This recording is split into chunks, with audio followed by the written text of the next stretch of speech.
El Señor sigue hablando a su iglesia, el Señor sigue hablando a su pueblo. Así que yo le voy a pedir que esté muy expectante. Cuando el Señor me inquietó a dar este curso, pásame la computadora, por favor. Cuando el Señor me llamó a dar este curso, yo le preguntaba, Señor, escatología, si estábamos re bien con el curso de guerra espiritual, ¿verdad? ¿Se acuerda? Y pues quiero decirle que va de la mano la escatología con la guerra espiritual. Gracias, mijo. Gracias. Y conforme va pasando el tiempo, me voy dando cuenta que realmente era necesario enseñar este curso. Es bien necesario. Tenemos que estar listos, tenemos que estar atentos. Hace 8 días empezamos a hablar del mensaje que el Señor Jesucristo da a las iglesias.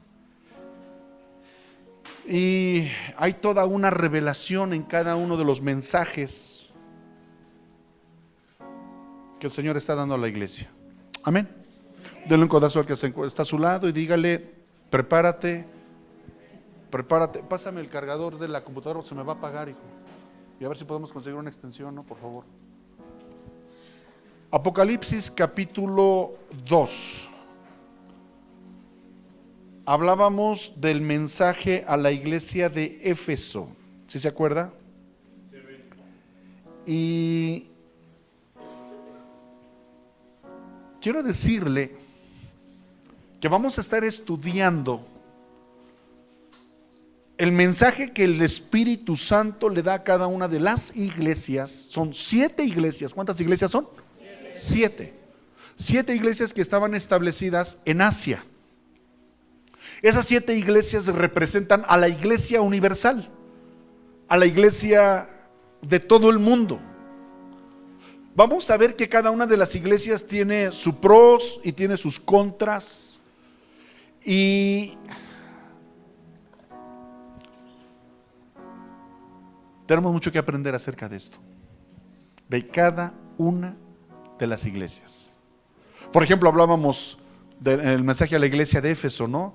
Que reconozco tus obras, tu arduo trabajo, tu esfuerzo, cómo te aplicas en la ministración, en el servicio, pero ya lo hacías sin amor. Cuando la iglesia deja de hacer la obra de Dios sin amor, la iglesia empieza a entrar en una frialdad espiritual. Usted no puede dejar de hacer las cosas con amor en la iglesia.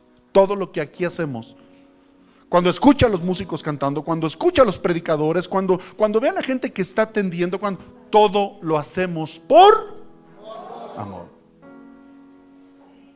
Y cuando el amor se enfría, cuando el amor se apaga, no se acaba, dice Corintios capítulo 13 que el amor nunca deja de ser. Lo que pasa es que a veces se enfría, a veces se apaga, y no podemos permitir eso, hermanos. Amén. Apocalipsis capítulo 2.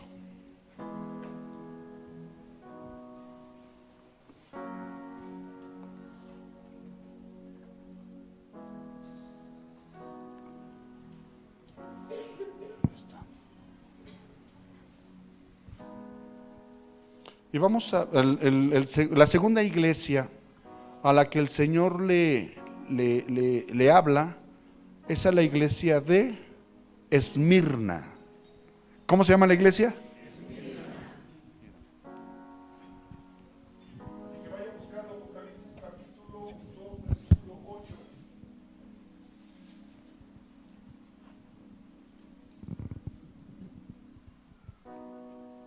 Y si lo tiene, dígame amén, por favor. Amén. De la misma manera, como hace 8 días, empieza el Señor a hablar. Hace 8 días decíamos que dice el que tiene los 7 candeleros. Hay toda una revelación acerca de eso. Lástima que el tiempo no nos apremia, hermanos. Pero ahora espero irte explicando punto por punto lo que el Señor está hablando. Apocalipsis capítulo 2, versículo 8 al 11. Dice así: escribe al ángel de la iglesia en Esmirna, el primero y el postrero.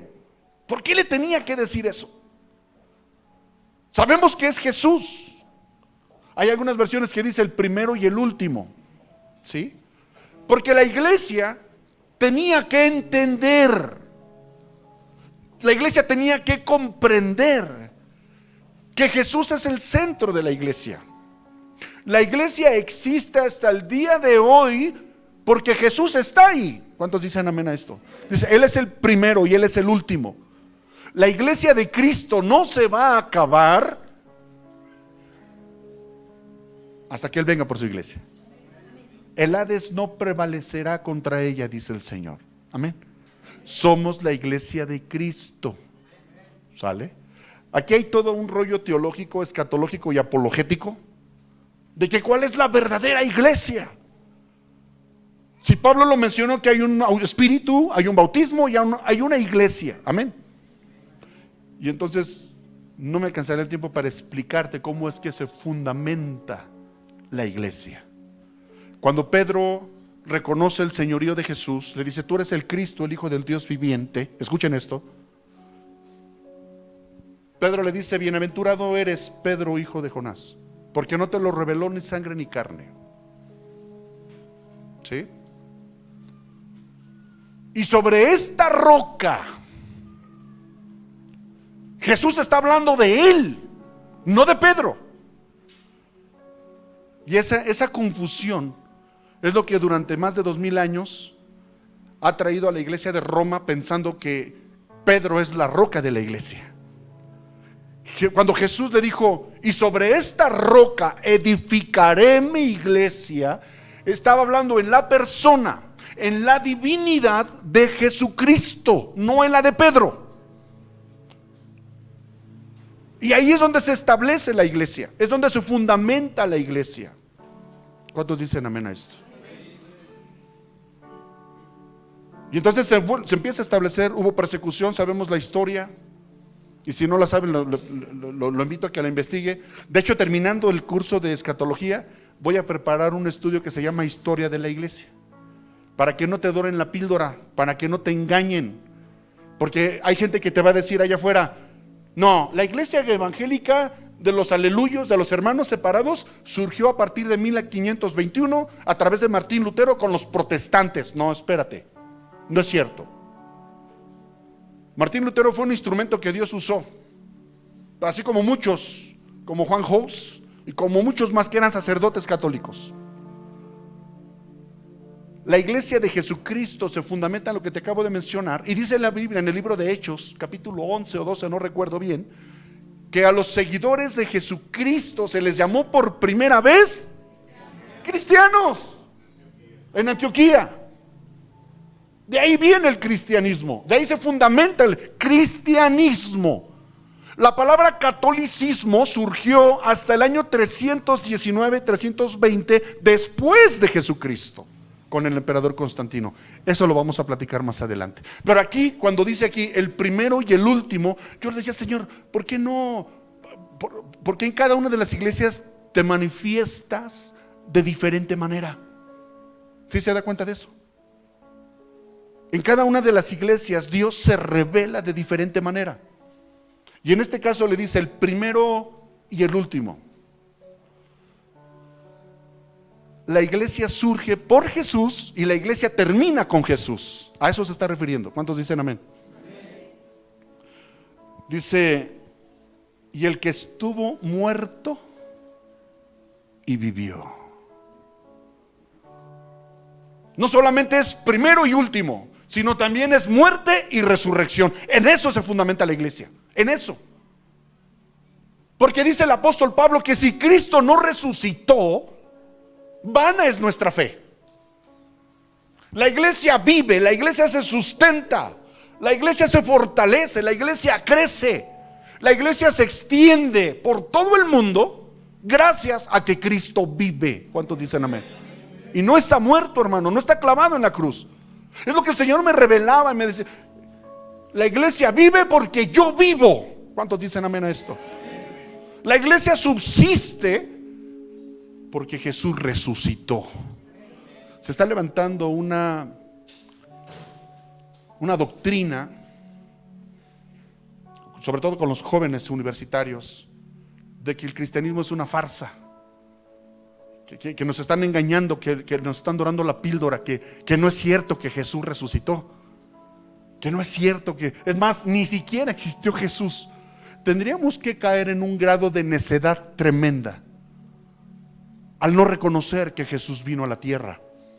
Todos los historiadores han reconocido, hasta los más duros de corazón, hasta los más necios, que cuando Jesús vino, impactó de tal manera a la humanidad que dividió la historia en antes de Cristo y después de Cristo. Hasta el más ateo tiene que reconocer eso. ¿Cuántos dicen amén? Es Jesús. Es Jesús el Señor de la iglesia. Y por eso dice que estuvo muerto y vive. Sí murió. Y nos tiene que quedar bien claro como iglesia. Es el fundamento de nuestra fe. ¿Sí? Grande es el misterio de la piedad. Dios se hizo hombre, habitó entre los hombres, padeció, murió y fue sepultado para que nuestros pecados fueran perdonados, para que fuéramos sanados, ¿sí? Y para que experimentáramos su presencia en nuestras vidas. Pero a través de su resurrección es que tenemos vida eterna. ¿Cuántos dicen amén a esto? Y esa es la esperanza que tenemos ahora. Esa es la esperanza que tenemos ahora. Y le dice a la iglesia de Esmirna: yo conozco tus obras. O sea, lo primerito que te dice el Señor en esta hora: yo sé lo que andas haciendo. Te guste o no te guste, el Señor te dice en esta hora: yo sé lo que andas haciendo, conozco tus obras. Y es lo que a veces se nos olvida a nosotros, hermanos. Y ahí andamos jugándole al guachilongo, escondiéndonos del pastor, escondiéndonos de los hermanos. Y dice el Señor: yo conozco tus obras. ¿Por qué? Pues porque es omnisciente, porque es omnipresente y porque es omnipotente. Nunca se te olvide eso. A veces no honramos. Queremos glorificar la omnipotencia de Dios, que venga y te sane, que venga y te libere. Queremos honrar la omnisciencia de Dios. Señor, dame sabiduría de la de arriba, como se la diste a Salomón. Y honramos la omnisciencia y honramos la omnipotencia, pero se nos olvida honrar su omnipresencia. Y a veces se nos hace fácil hacer cosas que van en contra de su voluntad. Por eso, hace semanas que el Señor me empezó a revelar todo este curso.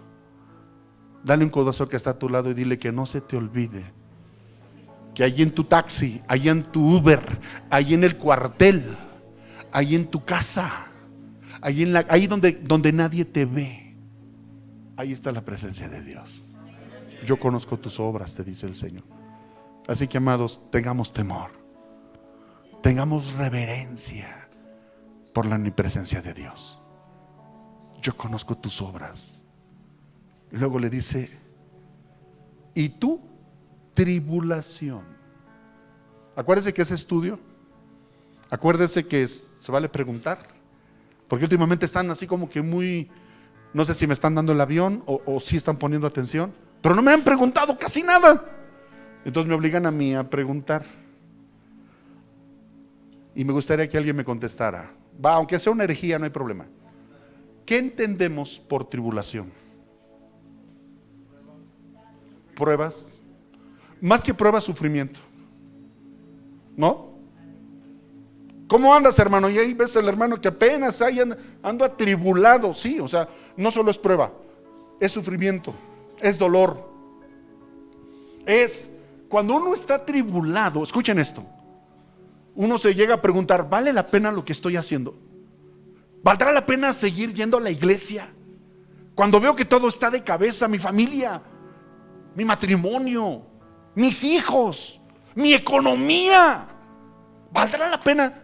Me siento atribulado. Y ahorita lo vamos a ver. Y te lo he dicho varias veces, porque tenemos que ser probados. Dios nos tiene que sacar de nuestra zona de confort para madurar, para crecer. Porque si no te saca de la zona de confort, pues nomás no maduras. Y vas a vivir un cristianismo mediocre. Para usted que tiene poco tiempo viniendo a la iglesia, se lo tengo que decir. Usted puede seguir haciendo lo que usted cree, usted puede seguir tomando las decisiones que usted considera las mejores, pero entonces no le reclames a Dios porque tu vida sigue siendo miserable. Tienes que entender que para meterte con Dios en serio, tienes que dar pasos de obediencia. Va a venir la prueba, va a venir la tribulación, va a venir dificultad, pero en todo eso el Señor te va a dar la victoria. A eso se está refiriendo. Por eso le dice: he aquí que estuve muerto y vivo. O sea que nuestra relación con Dios tiene que llevarte a ese nivel, de que pase lo que pase, de que venga lo que venga, tu relación con Dios es lo más importante. Más que la enfermedad, más que el dolor, más que la pobreza. Cuando tú llegas a ese nivel de entendimiento es cuando tú puedes decir: ¿qué me separará del amor de Cristo? ¿Qué? ¿Qué te puede separar del amor de Cristo? Nada, ni aún la muerte, dice la Biblia, ni aún la muerte te podrá separar. De esa clase de cristianos urge en estos tiempos. Gente que ha sido atribulada, que ha sido ahorita lo vamos a ver. Ahora fíjese qué tremendo está este mensaje. Dice: yo conozco tus obras y tu tribulación y tu pobreza. Y dice entre paréntesis: pero pues, ¿cómo si tú eres rico? Aquí dice, este comentario se oye como irónico, porque esta iglesia se jactaba de tener una posición económica más o menos estable. Pero en realidad es que no. Luego dice: y la blasfemia de los que se dicen ser judíos y no lo son. ¿Se acuerda que en la iglesia de Éfeso hablaba de los falsos apóstoles? Ahora aquí habla de los falsos judíos. Y aquí me viene una enseñanza. Porque hoy por hoy hay una corriente, hay una moda, más bien yo le diría, una moda, donde ahora a los que no son judíos los quieren hacer judíos. Dile al que está a tu lado: tú no eres judío. Con todo respeto se lo digo, nosotros somos gentiles. ¿Sale? Nosotros fuimos, y lo expliqué en un estudio que di, nosotros somos ramas insertadas, pero no somos judíos. Porque en esa moda te están tratando de descubrir tus raíces judías. Y ya no le digas Jesús, llámale Yahshua, Yamasá. Espérate, bájale. Dios no escucha tus oraciones si no le llamas en hebreo, porque ahora qué padre que conozcas el hebreo. Nosotros estamos tomando un curso de hebreo por cultura pero yo no me voy a poner a predicar en hebreo, no, porque somos gentiles, porque no somos judíos. Ya desde ese tiempo, escuchen esto, dice: hay quien se dice ser judío y no lo es. Se está cayendo en un error. La iglesia evangélica, un porcentaje de la iglesia cristiana está cayendo en el error de querer hacer judaizar a los congregantes. Gálatas habla de eso. Nosotros somos gentiles, no tenemos por qué judaizar. Platicaba con unos hermanos que estaban de una iglesia que se empezó a establecer en la prisión militar, no digo de qué país. Y platicaba con los hermanos y estaban bien tristes porque el pastor que iba a dar las enseñanzas a esta prisión les empezó a obligar a judaizar, a respetar el día Sabbat. Y entonces los muchachos, el único día que les daban chance en la prisión era los sábados, para ponerse a lavar sus calzones y para ponerse a lavar su ropa. Y el pastor les decía: no, es que el sábado es el día de reposo. La neta, ni siquiera ellos lo cumplen. Y me decía este hermano: es que nos quieren hacer judaizar, nos están obligando a cumplir lo que marca pues la Torá. Yo te pregunto: ¿tú crees que eso es correcto delante de Dios? Cuando el mismo Señor Jesús dijo: el día de reposo se hizo para el hombre, no el hombre para el día de reposo. ¿Se da cuenta? Honramos y bendecimos a los adventistas del séptimo día y oramos por ellos y por todos aquellos que dicen que nos critican a nosotros por no respetar. Ya desde los tiempos de Jesús había falsos judíos. Yo conocí uno en especial, que fue cristiano, creo que hasta pastor fue, porque él me dijo, yo iba a predicar a las campañas. Y ahora ese tal Jesucristo, apostatando de la fe. Que Dios nos ayude a mantener como estamos como iglesia. Tú eres hijo de Dios, no porque seas judío. Tú eres hijo de Dios porque tú recibiste a Cristo en tu corazón. Es eso lo que te mantiene en la familia de Dios. Pueblo escogido de Dios, real sacerdocio, nación santa. ¿Cuántos dicen amén a esto? Amamos y oramos por el pueblo judío. ¿Sale? Pero no por eso voy a andar poniendo, bueno, ya aquí, ya solita se me está haciendo pues. La kipá automática ya se me está haciendo. Pero yo no voy a andar poniéndome esas cosas porque no me corresponde a mí. ¿Sale? Dice los que se dicen ser judíos y no lo son. Sí, mi amado. Claro. Sí, hay una corriente sanguínea que parte de en la diáspora. En la diáspora se van judíos a muchas partes del mundo, entre ellos se van a España, que es de donde provenimos. En esta parte de España, en el sur de España, se llegan a conjuntar los moros, los judíos y los católicos. Y de repente llega la reina Isabel la Católica. La reina Isabel la Católica es antijudía. Pero no porque les caigan mal, sino porque no pagaban, no limosneaban, no daban nada para... ¿Por qué? Porque tenían sus cultos aparte, tenían sus sinagogas y demás. Entonces proscribe a los judíos sefardíes. Entonces los judíos sefardíes le dice, bueno, ¿quieren seguir aquí en sus terrenos? Tenían, no sé, siglos viviendo ahí. Dice, tienen que hacerse católicos.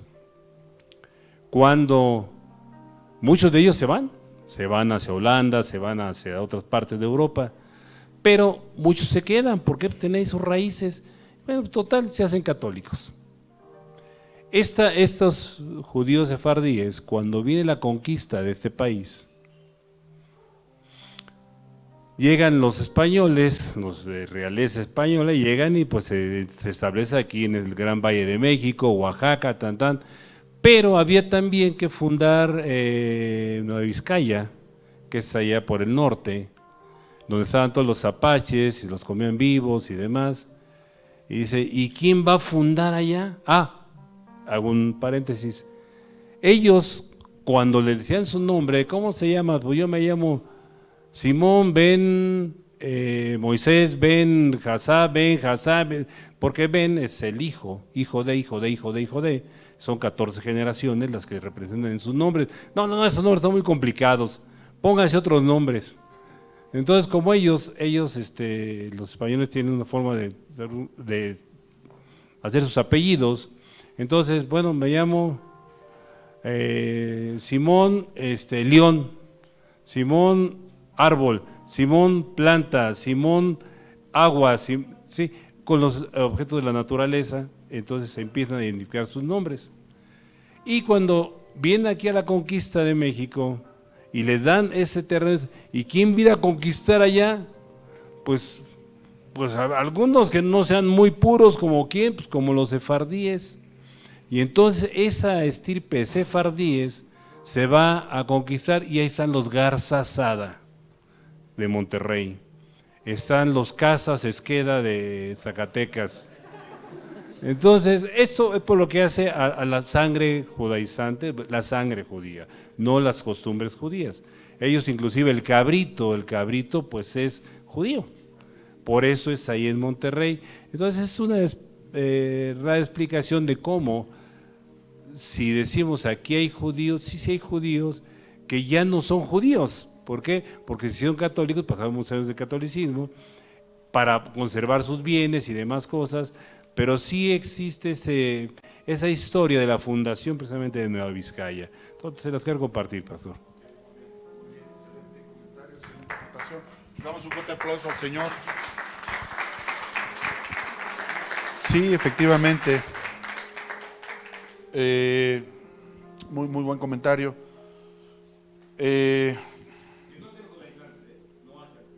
No, claro, nos queda más que claro. Pero fíjate lo que está diciendo la Biblia, dice, de los que se dicen ser judíos y no lo son, sino sinagoga hay en la torre. Sinagoga de Satanás. Empezó a ver ese sincretismo, empezó a ver esa mezcolanza, esos rituales.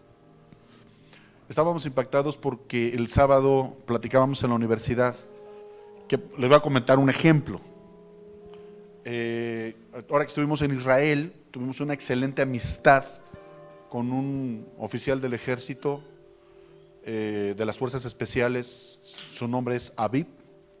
Muy amable, no, de veras, yo me sentía muy amado porque, o sea, me quedé con otro concepto de los judíos de aquí de México, ¿no? Que se las dan de muy elitistas, y no, allá son otro rollo los judíos.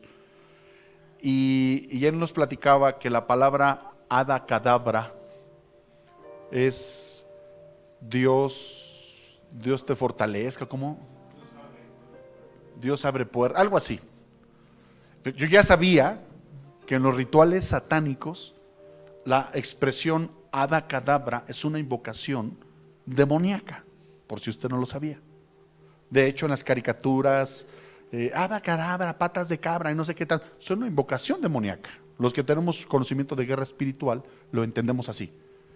Y cuando este muchacho nos dice eso, yo me quedé, a ver, espérame, pues son judíos, pues ¿por qué andan diciendo que Dios y no sé qué? Y entonces Julio le comenta al maestro de la universidad, dice, no, es que te vas a dar cuenta que los judíos son muy, dijo una palabra, se me está yendo, son muy supersticiosos. Y me quedé, es que sí es cierto. Cuando ya nos veníamos, este oficial judío nos regaló un símbolo judío, y ya bien contentos todos, y se me ocurre preguntarle ya cuando nos veníamos, ¿y qué es esto? Y me dice, es para el mal de ojo. Es que sí, hay mucho sincretismo con la cabala y todo ese tipo de cosas. A los judíos es como los católicos, pues. Los católicos, con todo respeto lo digo, también son muy supersticiosos. Que el mal de ojo y que el moñito para el niño y que la limpia y que el huevo y tanta cosa que inventan porque tiene algo espiritual, ¿sí? Tú no puedes hacer que un católico pase por debajo de una escalera. Cuando le pasas la sal, no te la puede tomar de propia mano porque le pasas la sal. Y dices, es neta. Todo un abogado, todo un arquitecto, dudando de la existencia de Jesucristo, pero no te pasa por debajo de una escalera. De veras, es ese sincretismo, y entonces descubrí que también los judíos son así. Y nos metemos en cosas diabólicas por ignorancia. Por ignorancia. ¿Es en serio? Por ignorancia. ¿Cuántos? A ver, voy a hacer una pregunta. ¿Cuántos de los que estamos aquí en algún momento te hicieron una limpia? Con lo que haya sido. Levanta tu mano. Sin pena, ya Dios te liberó, ya Dios te perdonó. Levanta la mano que no te dé vergüenza. ¿Se da cuenta? Somos la mayoría, hermanos. ¿Y por qué? A ver, yo te pregunto a ti, mi amado. ¿Por qué te hiciste la limpia? ¿O porque te fueron que te llevaron? ¿Para qué era la limpia? Porque estabas malo y pensabas que con la limpia te ibas a sanar. Y tú fuiste y te echaste tu limpia, con ruda y con pirul, y te barrieron. ¿Y si sanaste? No. Fíjense, a ver, alguien más, a ver otro más que se haya hecho su limpia. Levanten la mano, alguien que quiera opinar por qué se hizo su limpia y para qué. Bueno, yo dejé la mano levantada porque, bueno, también quería participar acerca de un término que acabamos de ver la clase pasada en doctrinas bíblicas. Entonces, pero ya ahorita la pregunta de por qué me hicieron la limpia era porque cuando yo era niño, seguido me enfermaba, y me enfermaba de la gripa o de cualquier otra situación del estómago, y entonces en ese momento mi mamá me llegó a llevar precisamente con personas que hacían este tipo de trabajos o de esas cosas.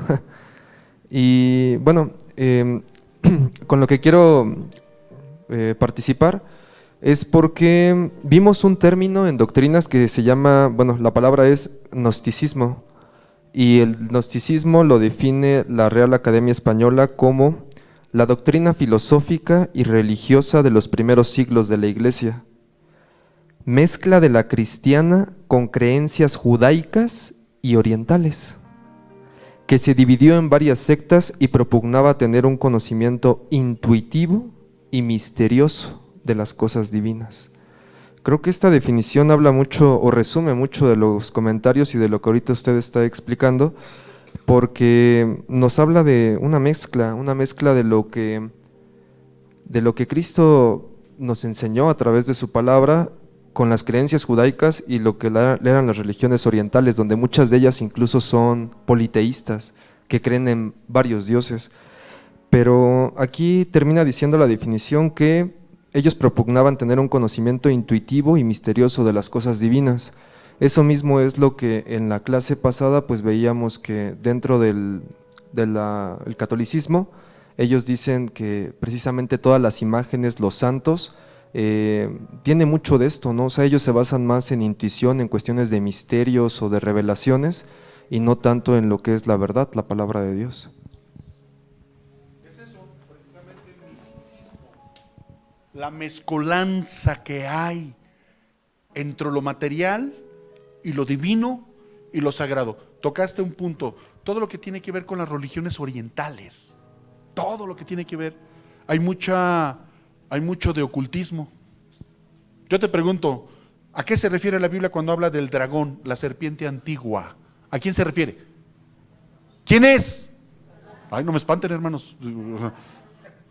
¡Satanás! Y quiero decirte que hay una especie de pleitesía, de culto especial al dragón en la cultura oriental. ¿Sí? Lo que es el Feng Shui, el símbolo del yin yang, del bueno y malo, y que todo es una mezcolanza tremenda, pero diabólica.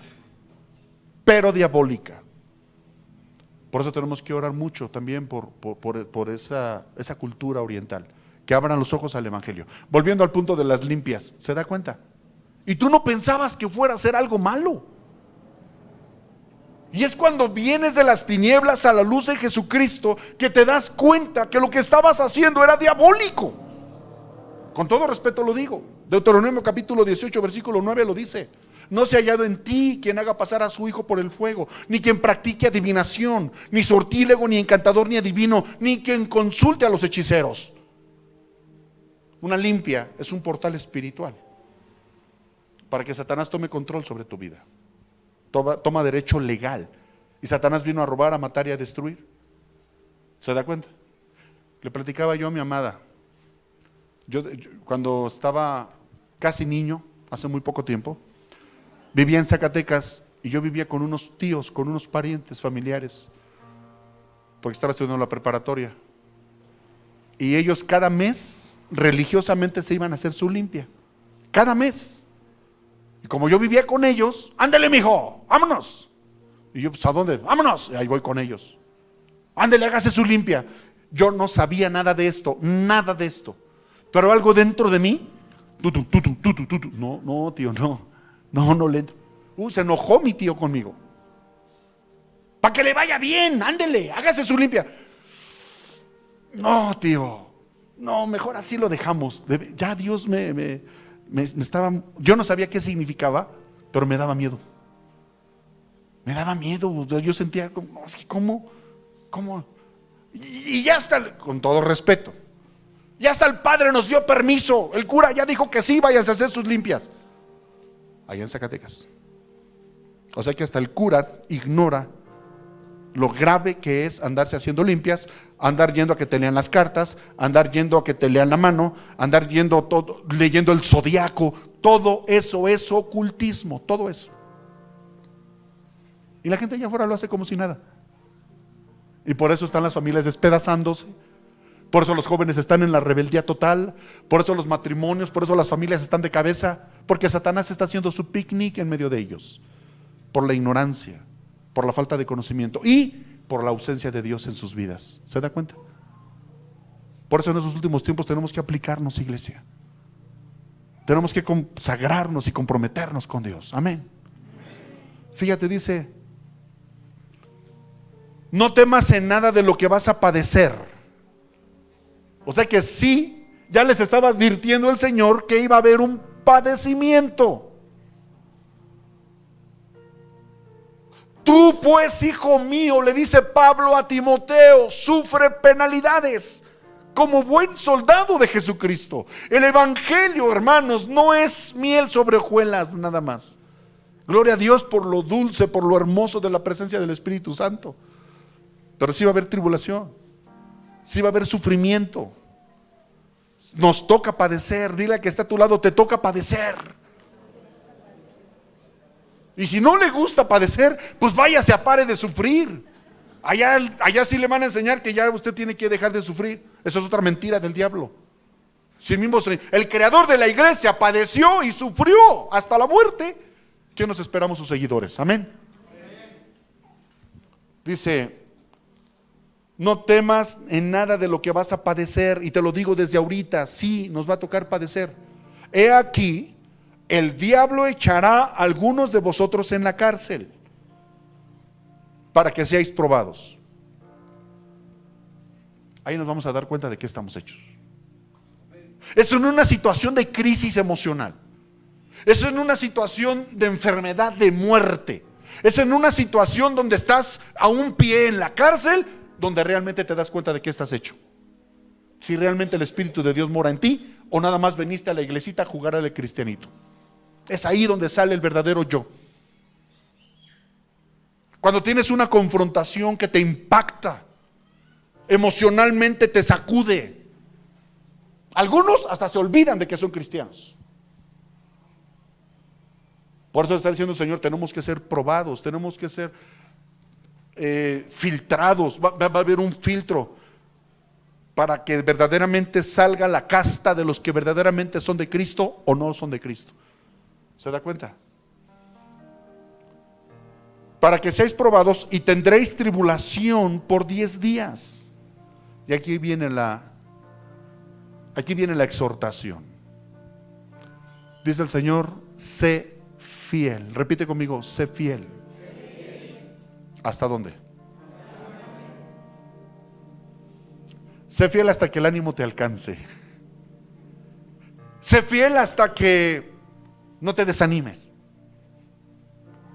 ¿No? ¿Sabes qué dice el Señor?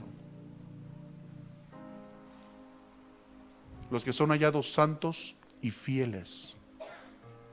Y Dios me mostraba esto, que cuando hablamos de fidelidad, Dios quiere que su pueblo sea fiel. ¿Cuántos dicen amén? En todo. Pero también el Señor me mostraba, póngame atención por favor, el Señor me mostraba que la fidelidad no solamente tiene que ver en mi relación con Dios, sino la fidelidad también es con la gente a la que yo amo y me he comprometido a serle fiel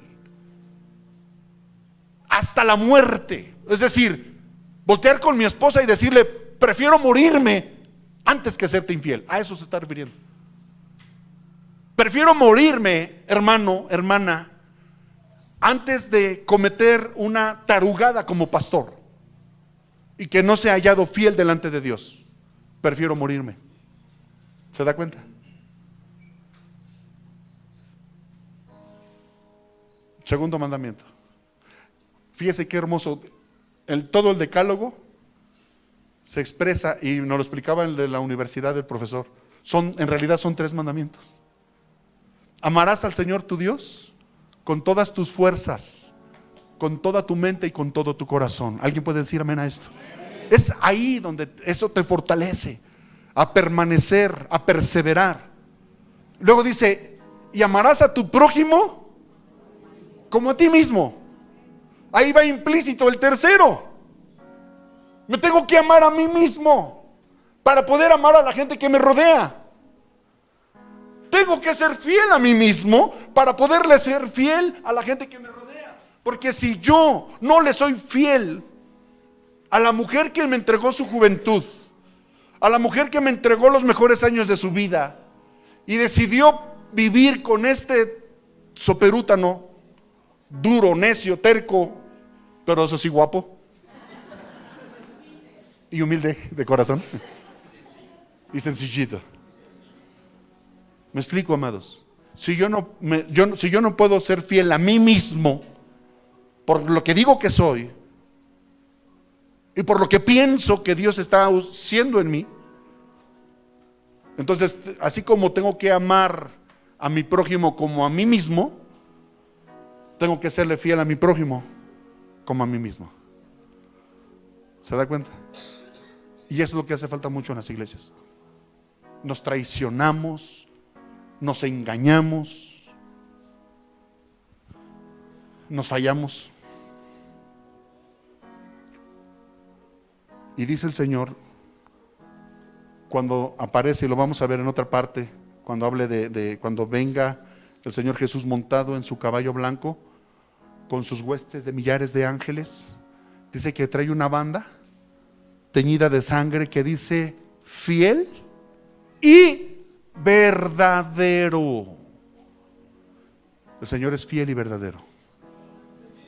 Y Él nos invita en esta hora que realmente seamos fieles y que seamos verdaderos. Amén. Es decir, que dejemos la hipocresía. Todos, en algún momento de nuestra andar en Cristo, hemos sido hipócritas. Y estoy hablando, me estoy incluyendo, hemos sido hipócritas.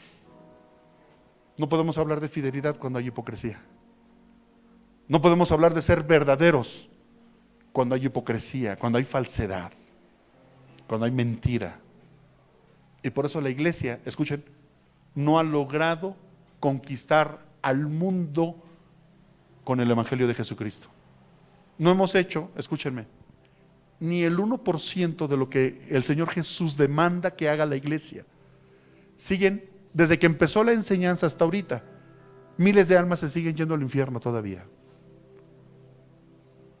La iglesia se sigue peleando, la iglesia se sigue unos con otros, haciéndonos pelotas entre nosotros. Satanás nos tiene ofuscados, confundidos, engañados, peleándonos entre usted y yo, y las almas allá afuera perdiéndose.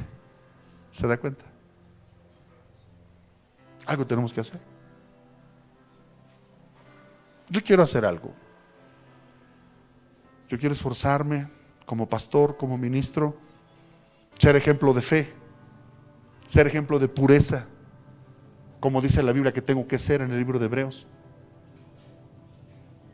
Yo quiero ser ejemplo y que la gente que me conoce vea en mí un motivo de inspiración para amar a Dios, para servir a Dios y todavía más allá.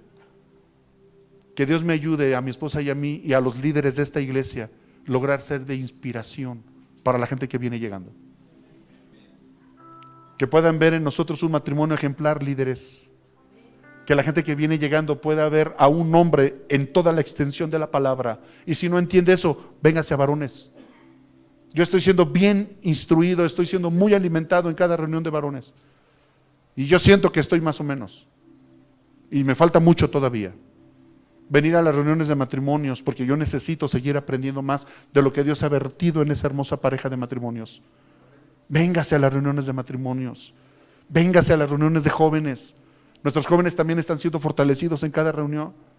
Queremos llegar a ese nivel, a la estatura del varón perfecto. Amén. Involúcrese más en las cosas de Dios. Dígale que está a su lado, involúcrate más.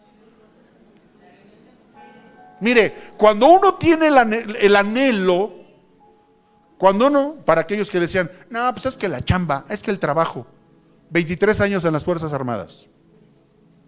Cuando entré a la universidad teológica por primera vez, me puse a orar, Señor, ayúdame, yo quiero seguirme preparando. Hice una carta a mi comandante. Contra todo pronóstico, no te van a dar permiso, no, es que y luego universidad teológica, todavía fuera derecho, todavía fuera arquitectura, todavía fuera psicología. Metí mi carta con ayuno, con oración, y mi comandante me autorizó a ir a la Universidad Teológica. Yo tenía permiso especial de mi comandante para ir a la universidad. Tenía permiso especial de mi comandante cuando teníamos actividades en la iglesia. Pues que tú eres hermano, ¿verdad? A ver, denle permiso al capitán que se vaya a su iglesia. Eso puede hacer el Señor cuando realmente tienes la intención y el anhelo en tu corazón de buscar más a Dios. Dios se encarga de tocar corazones, amados. Te lo digo por experiencia. Dios se encarga cuando verdaderamente tú tienes el anhelo en tu corazón de buscar más a Dios. Dios mueve el corazón de Faraón. Amén. Le damos un fuerte aplauso al Señor.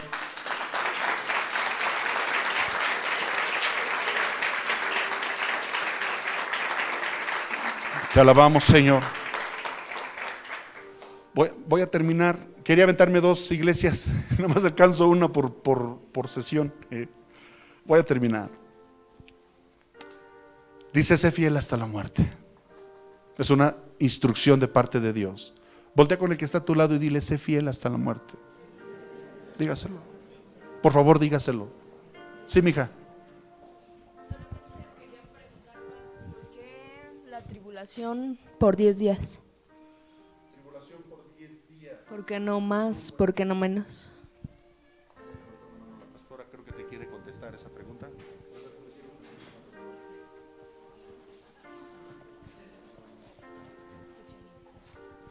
Buenas noches a todos, amados. Cuando marca por 10 días, se refiere a un tiempo determinado.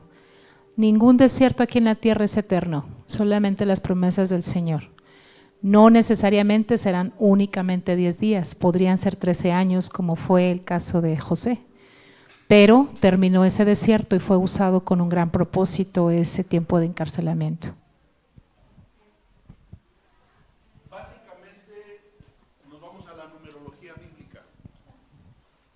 Y habla del número 10, que es completo. El número 10 representa plenitud, proceso, orden divino.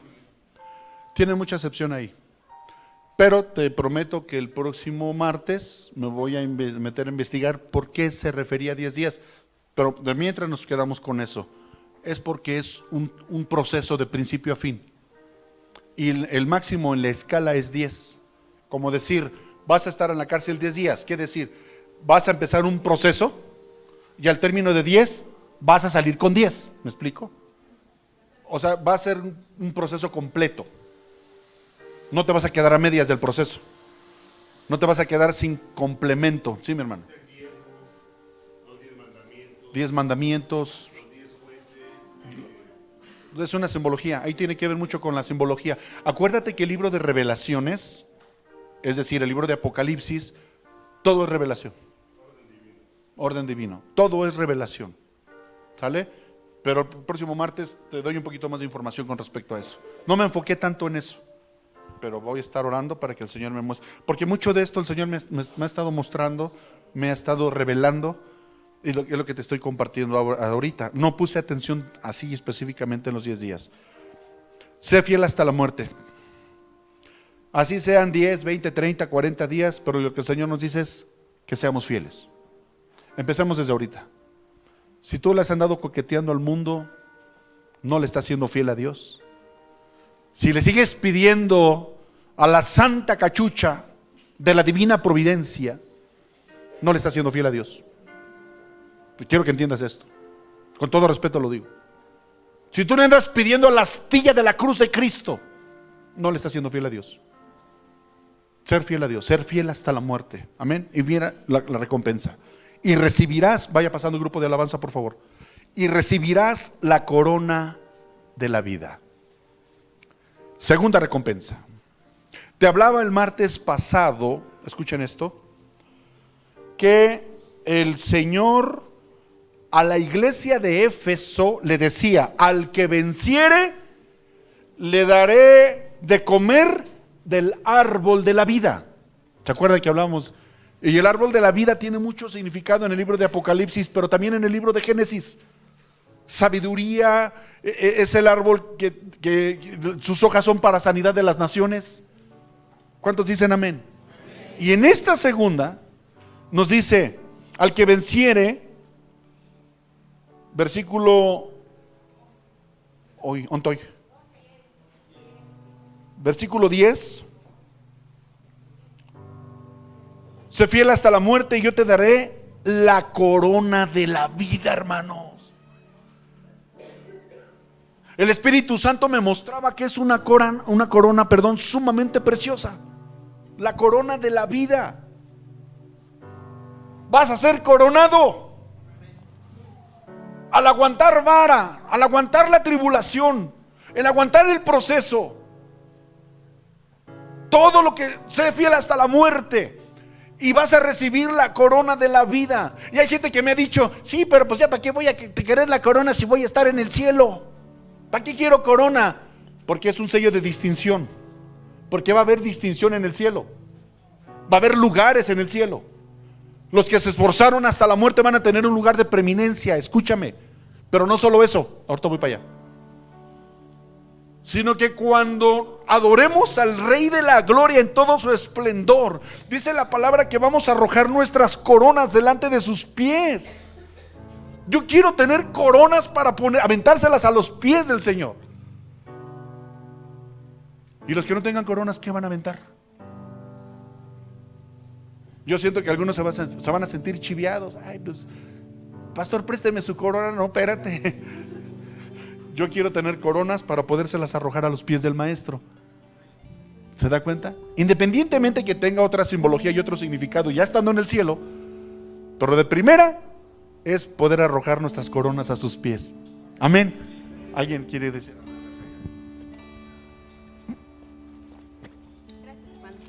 Buenas noches, muy rápido. Hay un versículo que en lo particular me recuerda mucho a esta parte de ser fiel, porque tiene que ver con todas las tentaciones que nosotros vamos pasando día con día. Y realmente el ser fiel, el ser probado, el ser tentado, o sea, Dios nos dice en esta parte que vamos a ser premiados, pero no por eso tenemos que vernos en la responsabilidad solamente de ser fiel o de ser obediente, sino él cuando habla de la parte de la tentación es realmente ser íntegros, ¿no? O sea, que todo esté tan equilibrado de tal manera que la tentación te lleve a superar las pruebas. ¿Y a qué voy con esto? En Santiago 1:12 hay un versículo que dice: bienaventurado el varón que soportó la tentación, porque cuando haya superado la prueba recibirá la corona de Dios, recibirá la corona de la vida que Dios ha prometido a los que le aman. Es importante que sea nuestra meta ser más como Dios, no por las coronas, bueno, yo lo entiendo así, no por las coronas, sino porque realmente ser tentado no es una cosa fácil, y mucho menos el recibir una corona y de parte de Dios, porque es una promesa. Es todo. Fíjate que dijiste un comentario muy puntual. En mi caso, hablo a título personal. En mi caso, no sé si me vaya a dar coronas, talentos, dones, diademas. ¿Qué más tiene el Señor? Piedras. Simplemente mi empeño, porque yo ya estuviera muerto. Él me tiene aquí viviendo horas extras. Yo estoy aquí porque a Él le plació tenerme aquí, porque yo ya estuviera muerto. Y entonces lo que yo quiero hacer el tiempo que me resta de vida, estoy empeñado, independientemente de coronas y regalos y recompensas, yo solo quiero agradarle a Él. Yo solo quiero arrancarle una sonrisa a Él. Yo solo quiero servirle a Él, amarlo a Él, independientemente de las recompensas. A ese nivel tendríamos que estar, iglesia. Ay, le tengo que echar ganas, tengo que serle fiel a mi mujer, tengo que serle fiel a Dios para ver si alcanzo una corona. No, o sea, no es la motivación correcta, no es la intención correcta. O sea, está bien, qué padre que te llenen de coronas y te ajuarien en el cielo, gloria a Dios por eso. Pero lo más chido de todo, y perdón por la palabra chido, lo más chido de todo es que cuando llegues al cielo el Señor te diga: bien, siervo fiel, entra en el gozo de tu Señor. Que le arranques una sonrisa al Señor y que diga: pues la regaste, ¿Qué podía esperar? Pero bueno, me agradas. Has hallado gracia delante de mí. ¿Cuántos dicen amén a esto? El que tiene oído, oiga. En cada una de las iglesias vas a escuchar, te vas a dar cuenta de que hay esta similitud. El que tiene oído, oiga lo que el Espíritu dice a las iglesias. El que venciere no sufrirá daño de la segunda muerte. Ya no me alcanzó el tiempo para explicarte todo lo que implica lo que es la segunda muerte, porque es necesario que lo sepas. Apocalipsis 21:8, para que lo vayas estudiando, y arrancamos el próximo martes con eso. Cuando habla la Biblia de la segunda muerte, póngase de pie, por favor.